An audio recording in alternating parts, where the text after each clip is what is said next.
Isang masaya at mapagpalang araw na linggo po, mga suking tagapakinig. Ngayon po ay December 18, 2011. Ito po ang inyong lingkod, si Mr. Equalizer Dan Sulweta, na nag-aanyayang samahan po ninyo kami sa aming talakayan tungkol sa mga pinakasariwang balita noong nakaraang linggo, mga showbiz chismisan at serbisyo publiko. Dito po sa inyong paboritong radio station, DWAD 1098 kHz. Kami po ay member ng KBP, Kapisanan ng Broadcaster sa Pilipinas.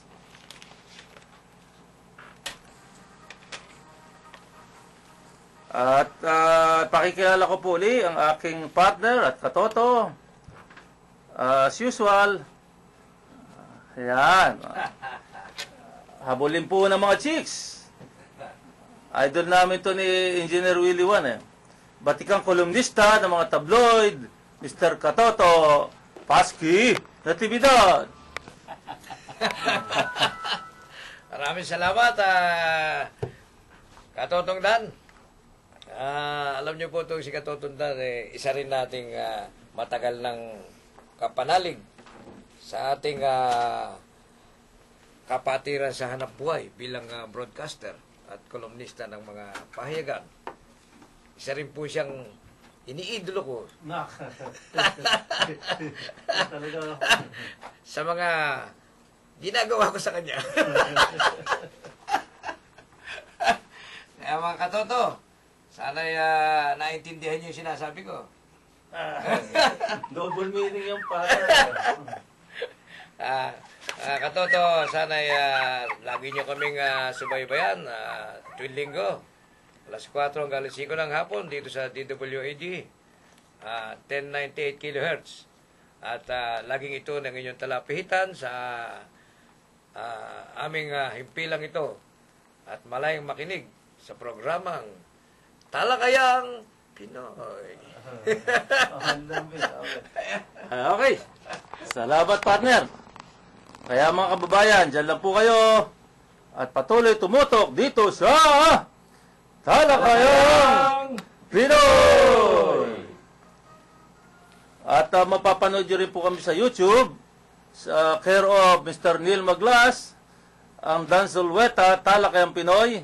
I-add nyo kambo sa aming Facebook account, Dan Sulweta, Talakayang Pinoy. At kung mayroon kayong mahalagang mensahe, pwede kayong mag-text sa 0917-596-3987. Okay. At pabatiin po natin ang ating kasama rin dito, na magandang lalaki rin. At habulin rin ito ng chicks. Sana hindi nakikinig si Mrs. ng ating idol, si Engineer Willie Wan. Ay, kasamang Dan, classmate Paski, magandang hapon sa inyo. Galing ko lang dun sa tropa ng Pugadlawin na nagpapak ng Christmas gifts para sa mga pupils doon sa Galalan School sa may Pangil, Laguna. Ito'y nasa tuktok ng Sierra Madre. Galalan, ha? O, Galalan. Barangay Galalan, Pangil, Laguna. Mataas yung akin, ha? Mataas na mataas. Iba ba yung, yung katoto, yung classmate, yung Pakil, tsaka Pangil? Magkaiba. Magkalapit sila. Una yung Pangil, tapos Pakil. Adi, lalakarin lang. Paete. Hindi naman. Bayan yun. Mga bayan. Pero yung Galalan, nasa tuktok ng Sierra Madre. O kaya napakalamig doon. At mga 200 yung mga pupils doon elementary at high school. At yun, magdadala ang Pugadlawin sa Martes, December 20, ng mga Christmas gifts.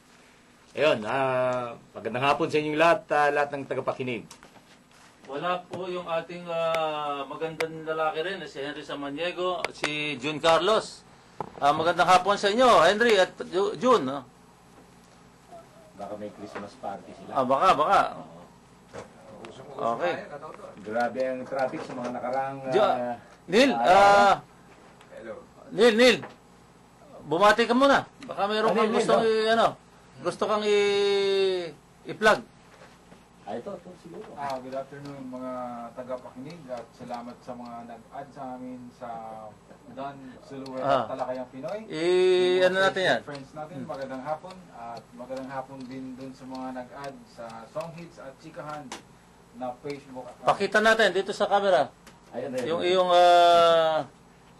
ano mo? Close up. Yan po ang song hits na Ayan ang song ilalabas hits. ni partner Neil. Ang ating pong kumukuha ng video. Yan po. I-patronize po. Maganda po yan. At sigurado magugustuhan nyo. Yan po cameraman namin ay sikat sa TV kailanman. Musician din yan. Si magaling mag-piano. Kala ko nga yung piano sa yung sinasabi niya sa NBA at saka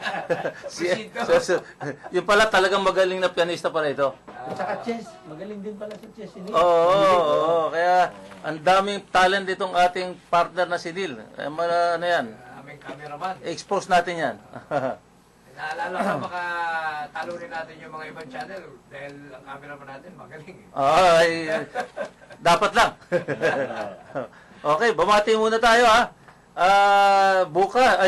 Kahapon, no? Birthday ni Utol Hoben. Doon diyan, nakatira sa Floodway. Ang tito Romy Palilio, bukas. At teka, 18 ngayon, di ba? 18 na. So, ngayon pala yung birthday. At yung tiyo ko bukas. Yun namang presidente namin sa DN Steel. Eksakto, December 25 ang birthday. Si Mr. Juan Nang, Mr. Johnny Nang. Hindi naging Jesus. Oo. At yung mga mahal kong pinsan dyan sa Taytay Rizal, lalo na si Kuya Celo Permejo, at yung kanyang butihing may bahay, si Ate Inday. Kuya Celo, pagaling ka. At si Lino Permejo, SFO2, Lino Permejo, si Kuya Boy, at Ate Mer, si Ate LB. Okay, si Kuya Asyong dyan naman sa Santa Ana, at si Lydia Hernandez sa Kainta, yung kumari ko. Yung paborito kong kapatid, si Ate Baby, lagi nakikinig yan, dyan sa Bacod, Santa Mesa. Ate Baby, magandang hapon.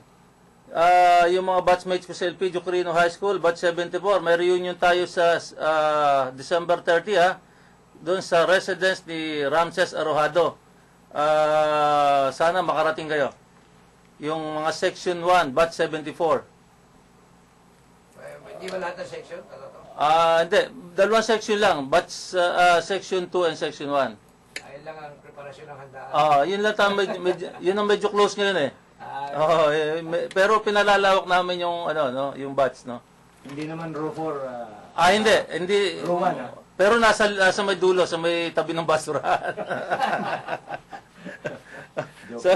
sa mga Marinduqueño naninirahan sa Kamaynilaan at sa buong mundo, magandang hapon po sa inyo lahat. Okay.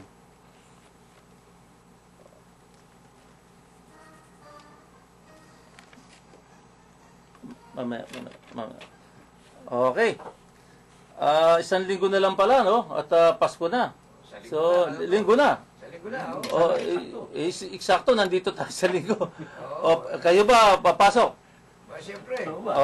Isang oras na naman, pagtsagain na natin at kwentuhan pa Pasko lang tayo sa Pasko. Biro mo, ang tagal nating inintay ang Pasko, pero nagulat ako, naisip ko, sa linggo na pala yun. No? Kaya marami, party dito, party doon, no? Ang saya sa buong Pilipinas pag itong panahon, pero alam mo ba, na marami rin nalulungkot pag Pasko. Yung mga kapuspalan, katoto. Bukod doon, bukod sa walang pera, yung mga nandiyan sa kalye at hindi nila na-enjoy yung Pasko na katulad ng may mga pera, yung mga OFW natin na nakahiwalay sa pamilya nila, di ba? Malayo sa pamilya. Habang nagdidiwang tayo ng Pasko, sila naman ay nalulungkot dahil siyempre, nako-homesick, di ba? Namimiss ang pamilya. Kaya para ma-entertain naman natin sila, patugtugin natin isang masayang pamasko para sa kanila. Okay. Para sa lahat ng mga kababayan natin sa buong mundo. Lalo na yung mga OFWs na Nasa malayong lugar. Bangon tayo'y magsilakan at masiglang tumuhin ang ating simbahan. Ang kampana'y tuluyang nanggigising upang tayong lahat ay manalangin ang bendisyon kapag nakamtang na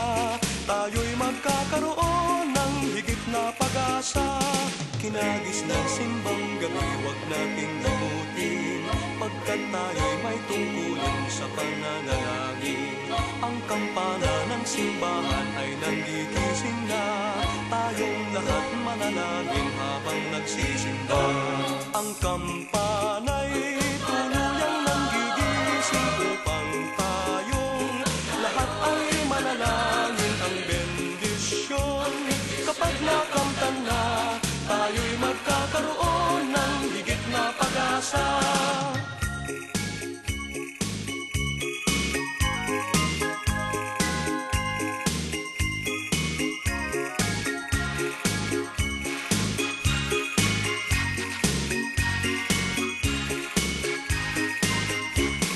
Kinagis ng simbang gabi, wag nating limutin, pagkat tayo'y may tungkulin sa pananalangin. Ang kampana ng simbahan ay nanggigising na, tayong lahat manalangin habang nagsisimba. Ang kampana'y tuluyang nanggigising upang tayong lahat ay manalangin. Ang bendisyon kapag nakamtan na, tayo'y magkakaroon ng higit na pag-asa. Kampana ng simbahan ay nanggigising na, at waring nagsasabi na tayo'y magsimba. Manggising at magbangon, tayo'y magsilakad, at masiglang tumuhin ang ating simbahan. Ang kampana'y tuluyang nanggigising upang tayong lahat ay manalangin. Ang bendisyon kapag nakamtan na, tayo'y magkakaroon ng higit na pag-asa. Tayo'y magkakaroon ng higit na pag-asa. Okay, Merry Christmas! Mga kwentong pamasko ang trivia natin yan, ha? Mga partner. Okay. Kayo ba, may idea ba kayo kung ano yung pinagmula ng Pasko? Ikaw, engineer, may narinig ka bang istorya tungkol dito? Siyempre, yung kwento ng ating baby Jesus. Meron pa bang iba? Soundan? Meron eh, pero ikaw, matanong ko muna, ikaw partner. Ano ba ano ba sa Pasko? Paano ba ito nagsimula? Ano bang, bukod doon sa yung ito ay panahon ng regalo, dekorasyon, ano ba yung idea mo sa Pasko? Pagkakaalam ko yan, to, batay sa Biblia, nang isilang si Jesus Christ. Nakabasa ka na rin pala naman ng Biblia. Sige. Joke lang. Okay. Di ba, doon nagmula at sinasaad doon sa Biblia yung tatlong haring mago na sinasabing nakatanaw ng isang tala, sikat ng liwanag ng tala, natuntun yung Bethlehem. So yun ang parang iintindihan mo na umpisa ng Pasko. Yun ang doon doon nagsimula yun. Pero alam nyo ba Yan. na may istorya ito eh. Siyempre, itong Pasko, ayon sa dokumento, ang December 25 ay sa unang pagkakataon ay parang ginawang official holiday noong 324 AD. Tagal na, no? Ito ay sa pamumuno ng Roman Emperor na si Justinian ng 527 AD hanggang nanabuhay ng 527 AD hanggang 565. Noon ito kinilalang opisyal na holiday. Okay, pero alam nyo ba na ang Christmas ginawa December 25 ay parang isinunod sa isang holiday ng mga pagano. Okay. Ang isang matagal ng Roman festival, isang malaking konsiderasyon sa pagpili ng araw ng Kapaskuhan. Ang December 25 sa ancient Rome ay tinatawag na Dies Natali Invictus o ang birthday of the unconquered. Yun na sa English, ano? Okay. Ito ay